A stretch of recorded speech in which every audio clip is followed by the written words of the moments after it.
আসসালামু আলাইকুম। সম্মানিত সুপ্রিয় শ্রোতা মণ্ডলী, আসসালামু আলাইকুম। দেশে ও দেশের বাইরে থেকে যারা আমাদের ইউটিউব চ্যানেলটি দেখতেছেন তাদের সবাইকে আন্তরিক প্রীতি ও শুভেচ্ছা জানিয়ে শুরু করতেছি আজকের ভিডিও।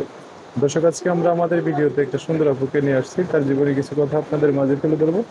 দর্শক, ভিডিওটা না টেনে সম্পূর্ণ দেখলো না, ফোন নাম্বারটি ভিডিওতে পাবে। আসসালামু আলাইকুম। ওয়ালাইকুম আসসালাম। আসসালামু আলাইকুম। ওয়ালাইকুম আসসালাম, কেমন আছেন? এই তো ভাই আছি আল্লাহর রহমতে। ভালো আছেন না? হ্যাঁ। নাম কি আপনার? মায়া। মায়া। হ্যাঁ। নাম তো সুন্দর। পরিবারে কে কে আছে? আমার পরিবারে ভাই এখন কেউ নাই। আমার নিজের মা ছিল, আমার নিজের মা মারা গেছে। হ্যাঁ। তো আমার বাবা আর একটা বিয়া করছে, তো এখন আমার সৎ মা আমার আর আমার ছোট ভাইকে তাড়ায় দিছে। হ্যাঁ, কই কি এখন? আমার অনেক টাকা পয়সা আছিল, আমি কাজ করে মানে টাকা জমাইছিলাম, হুম। পার্লার করে মেশিন চালাইয়া সেই টাকাগুলো আমার সৎ মা রাইখা আমার দুই ভাই বোনে খেদায় দিছে। তো এখন থাকেন কোন জায়গায় দিল্লি? এখন আমরা ভাই গ্রামে আর থাকি না, এখন আমি অন্য একটা গ্রামে চলে আইছি। এখানে এখন টুকটাক কাজ কাম করে চলতেছি। বাসা দুই ভাড়া ভাই করে বোন। ভাড়া হ্যাঁ, করে নিয়ে থাকেন? ভাড়া নিয়ে থাকি। এখানে আহ, আমার মায়ের কিছুটা জমি আছে, এই জমিটা আমার নামে। এইখানেই এই চলে আইছি। আপনার মায়ের মানে নানার বাড়ির সম্পত্তি? হ্যাঁ। তো ওখানে ঘর করে থাকতে পারেন না? ঘর কর্ম ভাই, টাকাটা লাগবে না আমার। যখন যদি মেশিনটা ছিল তো আমার, হুম। তো আমি যে টাকাটা জমাইছিলাম 7 লাখ টাকা, হুম। তো আমি মনে মনে ভাবছিলাম যে আমার জায়গাটা আমি একটা ঘর তুলে থাকবো, কিন্তু আমার সৎ মা আর আমার নিজের বাবা হুম। বাটপারি করে আমার কাছ থেকে চিটারি করে টাকা কটা আমার বুঝাইয়া টুজাইয়া নিছে। হুম। এখন নেওয়ার পরে আবার আমার গোপনে আমার মেশিনটাও বিক্রি করে ফেলাইছে, আমার পার্লারটাও বিক্রি করে ফেলাইছে। হ্যাঁ, কই কি? বিক্রি করে এখন আমার দুই ভাই বোনে তাড়ায় দিছে। আচ্ছা, তো এখন সামনের দিন যাবো কেমনে তাহলে? এখন সামনের চিন্তা ভাবনা এটাই যে একটা মনের মতন একটা ছেলে চাই, যে আমার পাশে দাঁড়ায় আমার দায়িত্ব নিয়ে আমার একটা মেশিন কিনা দিবে। তো সেই এই আমার যেই জায়গাটা আছে এই জমিটা আমি তার নামে লেখা দিব। একটা মেশিন কিনে দিলে জমি লিখে দিবেন? না, এখানে একটা ঘর তুলবো। সে যদি আমার বিয়ে করতে চায় তো হ্যাঁ। এখানে সামনে দুজনে থাকবো, আমার ভাইটাও থাকবে।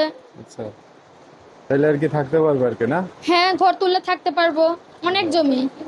আচ্ছা আচ্ছা, তো এখন বাইরে কি লেখাপড়া করাচ্ছেন? ভাইটারও লেখাপড়া করাচ্ছিলাম ভাই, এই 1 সপ্তাহ হয় লেখাপড়া আর করায় না, কারণ আমি তো ভাই বেতনটা দিতে পারি না। হুম। স্কুলের এর জন্য আর ভর্তি মানে আর পড়ালেখা করাই না। এই 7 দিন ধরে মনে করেন ভাইরে স্কুল থেকে সরাই নিয়ে আসছি। মানে বেতন বুতন সব আটকে গেছে গা না? আ বেতন বুতন আটকে গেছে গা? হ্যাঁ, অনেক মানে 2 মাসের বেতন আটকায় গেছে এর জন্য। আচ্ছা, এখন পাশে তো দাঁড়াইতে চাইবে অনেকে, তো যোগাযোগ করবে কিভাবে? ফোনের মাধ্যমে ভাই। নাম্বার বলতে পারবেন? নাম হ্যাঁ, পারবো। মানে আমার সাথে সাথে বলতে পারবেন না আপনি বলতে পারবেন? না, আপনি বলেন, আমি তার সঙ্গে সঙ্গে বলবো। আচ্ছা ঠিক আছে, আমি বলে দিচ্ছি, আমার সাথে বলেন। হ্যাঁ দর্শক, এই যে আমার নাম্বারটা আমি বলে দিচ্ছি, যে নাম্বার আপনারা যোগাযোগ করবেন, নাম্বার হচ্ছে 014 014 05 05 70 70 37 37 42। 42। লাস্টে 42, এটাই না? হ্যাঁ, এটাই।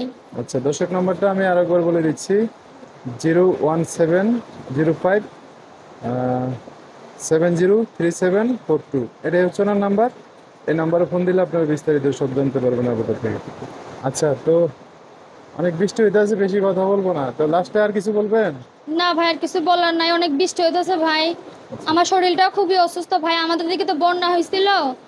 এমনিতে অনেক শরীরটা অনেক অসুস্থ ভাই, কাজও যাইতে পারতেছি না এই বন্যায়, মানে অনেক পানি হয়ে গেছে রাস্তায়। আচ্ছা এর ঠিক জন্য। আছে, দর্শক ভাইরা ফোন দিলে তাদের সাথে ভালো করে কথা বলে না। আচ্ছা ভাই। তো দর্শক, আজকের ভিডিও পর্যন্তই, দেখা হবে নতুন কোনো ভিডিওতে। সবাই ভালো থাকবেন, আল্লাহ হাফেজ, আসসালামু আলাইকুম।